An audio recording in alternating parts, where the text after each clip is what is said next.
Honey, this is how you do movie night. This was so good. This was so good. The one thing that I do like about this cast, because we already know this cast is very unlikable.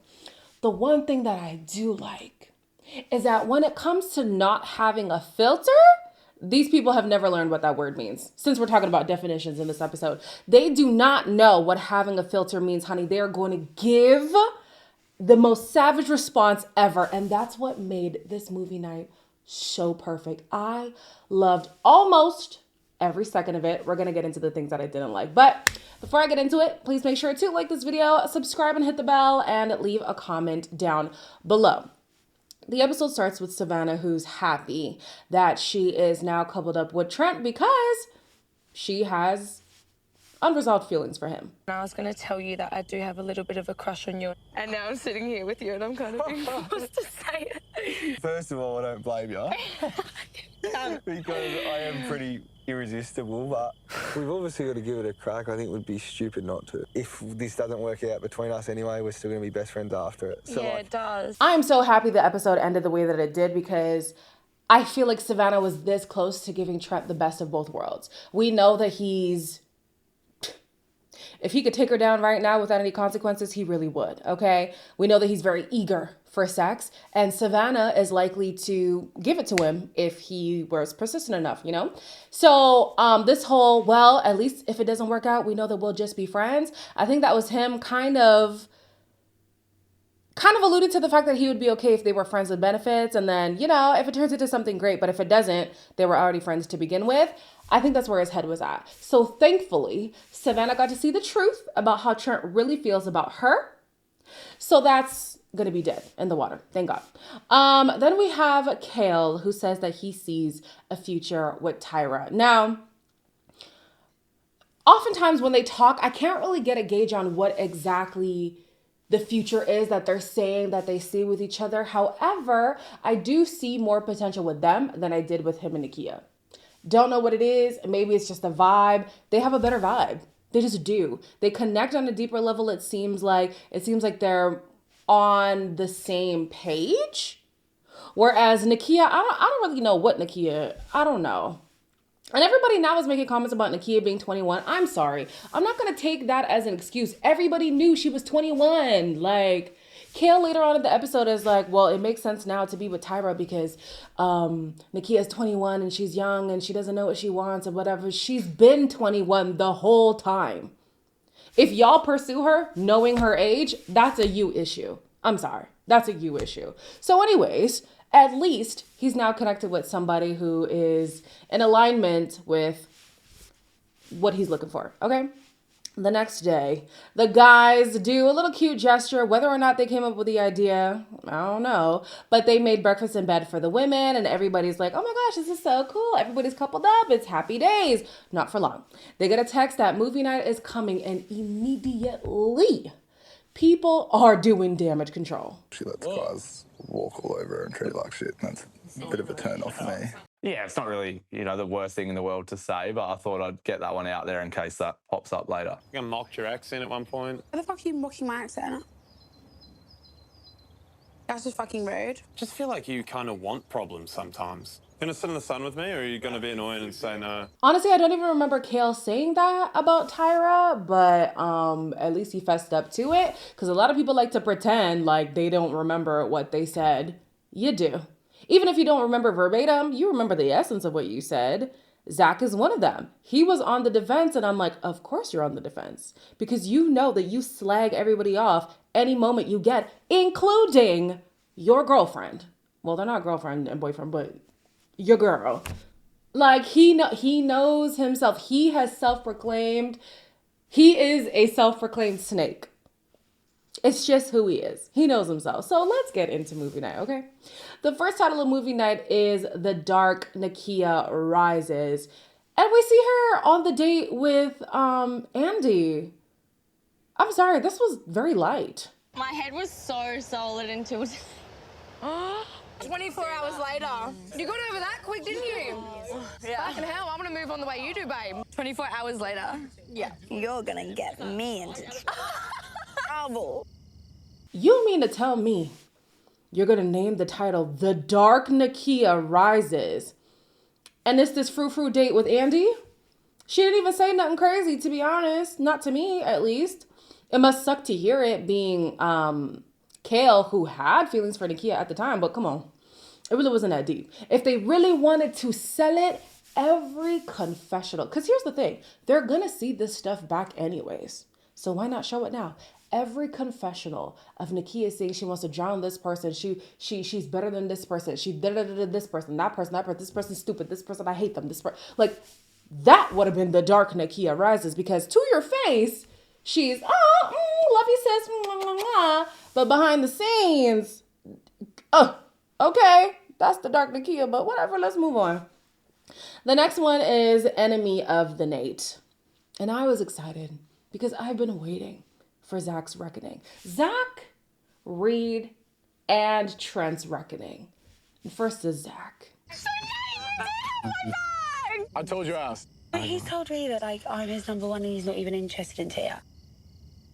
Fucking hell, Zach. Is that your first kiss? Yeah, this is our first kiss. Oh my god, Nate, you actually weren't lying. Oh, good on you, Nate. You're a fucking liar. Are you saying if I didn't say that you wouldn't have kissed me? I think I'd probably speak to Nate first. I feel bad for Nate. I'm sorry, Nate. I think Nate was done dirty. Yeah. It's calm. At first, when watching the clips, people are kind of entertained. Like, they acknowledge that Zach was being a snake, but they're almost applauding him on, like, how snaky he was. And I'm like, be careful. Be careful. Because what did Maya Angelou say? When somebody shows you who they are, you believe them. Zach is showing you who he is.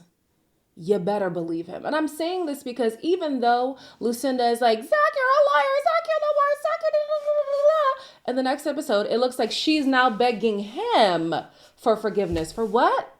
I don't know. But Zach is showing you who he is. I don't know why we need to pretend like this man is not a snake. He is. He knows it. He claims it. He's proud of it.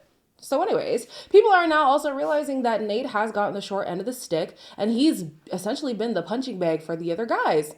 Finally. And as much as I was annoyed with the guys for how they treated Nate, I was kind of annoyed with the women too, how they just took the word of the men and never went to corroborate the story with Nate. Ask Nate what happened. Ask Nate how he feels about you. Like, he's right there.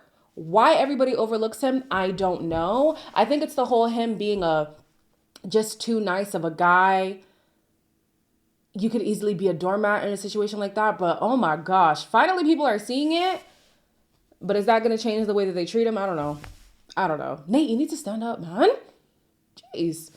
The next title is You've Got Kale, and it shows Kale and Tyra putting their relationship aside to give Kale and Nikia a chance. No drama really came from that. It was just confirmation to the whole villa that there was something there, but they had to put it on ice. And so now that they have a second chance, maybe they could have something beautiful. Everybody's like, you know what? I'm actually really rooting for you guys now. Just seeing that the affection is palpable. I don't know.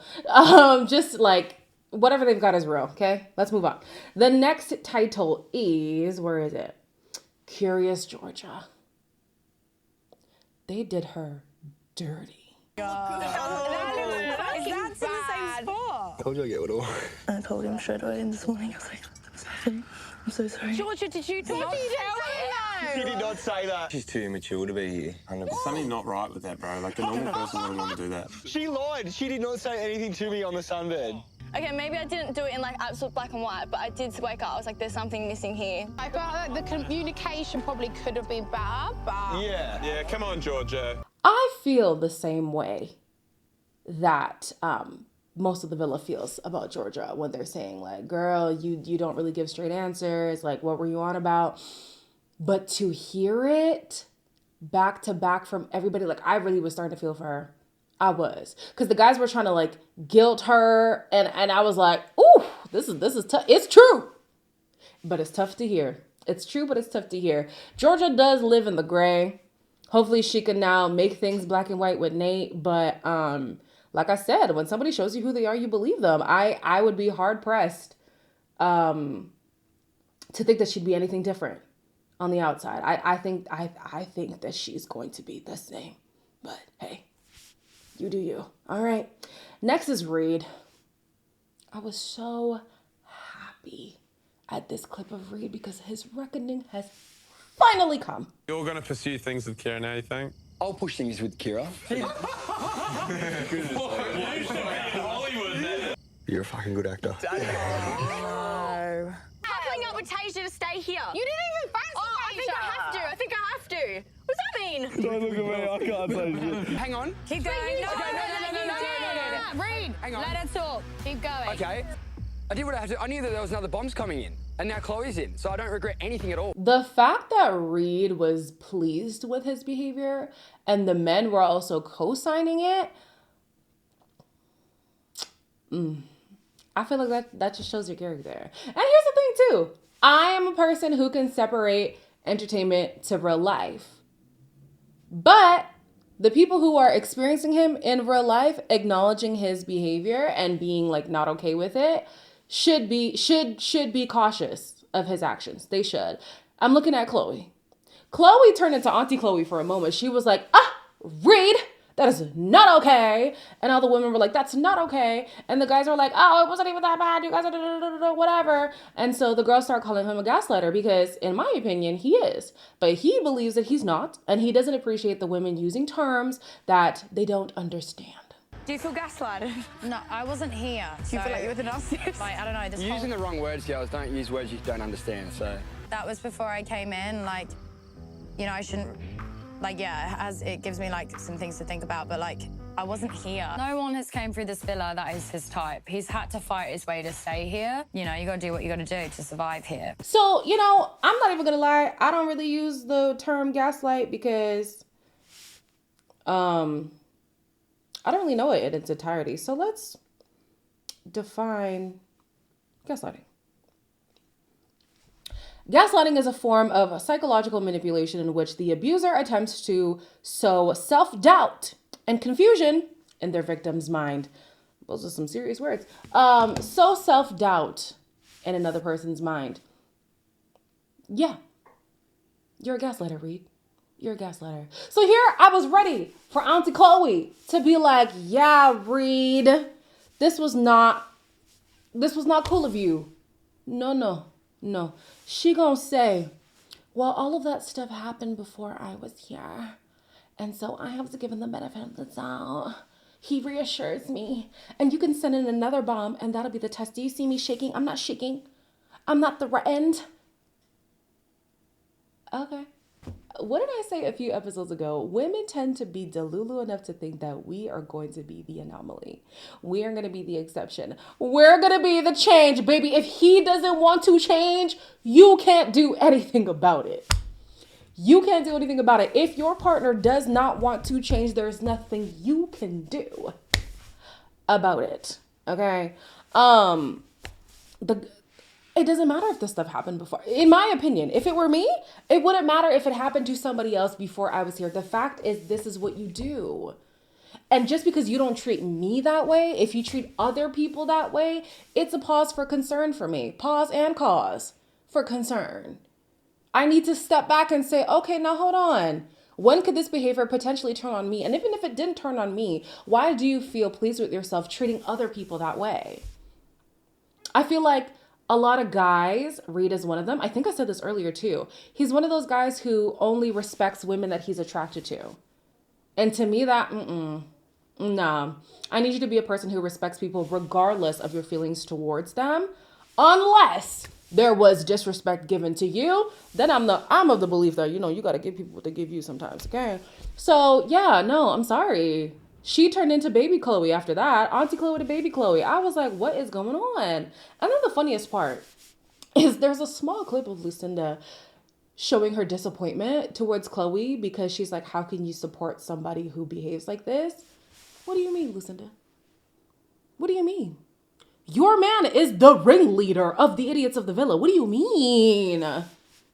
You go back to Zach every single... We see it in the next episode, you going back to him.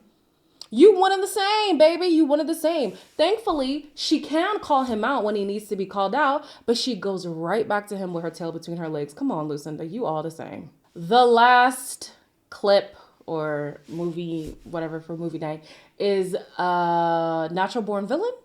And everybody caught the heat. Nobody was safe. Yeah, I would not bring Sav home tomorrow. I would not bring Sav home to my family and friends. I know I'm better than Savannah. And I've already won. You do not stress me out. It's not you. It's the fact that you're a snake. Yeah. Training? What the fuck is training? Take her to puppy school. That's a metaphor. I'm gonna have to train her not to have a toxic relationship. What do you mean? I'm not a fucking dog, you asshole. Is he fucking okay? I mean, in the relationship. Fuck off. You're punching. The punching comment, man. Fuck. That's a rough one. Your fucking ex-relationship was so good you fucking talk about it. You talk about her more than me. Every clip that I wanted to be shown, barring Nikia, was shown. And I was so excited when they showed the whole she needs to be trained, send her to puppy training. Because that... And then for him to double down and for the men to be like, it was a metaphor! Use a different metaphor. Why are you going to act like just because it was a metaphor, it's not offensive? There are certain metaphors that you just should not use. Like, what are you talking? That does not make it any better, the fact that it was a metaphor. So he's like doubling down and she's very visibly and vocally upset at him. And he's like, anything that you said today is worse than what I've said in the past. No, it's not. What you've said is bad. It is bad. And I'm sorry, Lucinda's response was warranted based on the things that she was hearing and seeing. In my opinion, I think so. Yeah. Is it rude? Yeah. But what you said was rude. It deserves a rude response. Okay. So then she kind of pushes it overboard and she's like, well, you're punching. Okay, well, hold on now.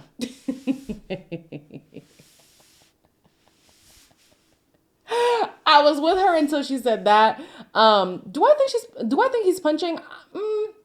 No. But I think in that moment, she just wanted to hurt his feelings because her feelings were hurt. And hey, well, if you dish it but you can't take it, like, I don't know what to tell you. So, Zach, you got to be able to take it if you're willing to dish it out like that. You know what I mean? Should she have said that? Maybe not, if she's trying to resolve their relationship. But he has said a lot of crazy things to other people, about other people, and about herself. So, to me, the reaction was warranted. Now, in the next episode, it seems like the fallout is going to continue between the two of them. Savannah got to see the things that Trent said about her. Hopefully, she closes that door completely. I forget the things that Nikia was saying about the other women, but there's been a divide even without knowing what Nikia was saying about them, so I don't think that's going to change the dynamic at all. And then with Lucinda and Zach, it looks like she's asking for his forgiveness or something. And I'm just like, okay, girl, two peas in a pod. Y'all just be together because I don't get it. It don't make no damn sense. But hey, it is what it is. As always, like, comment, share, and subscribe. And I will see you in the next one.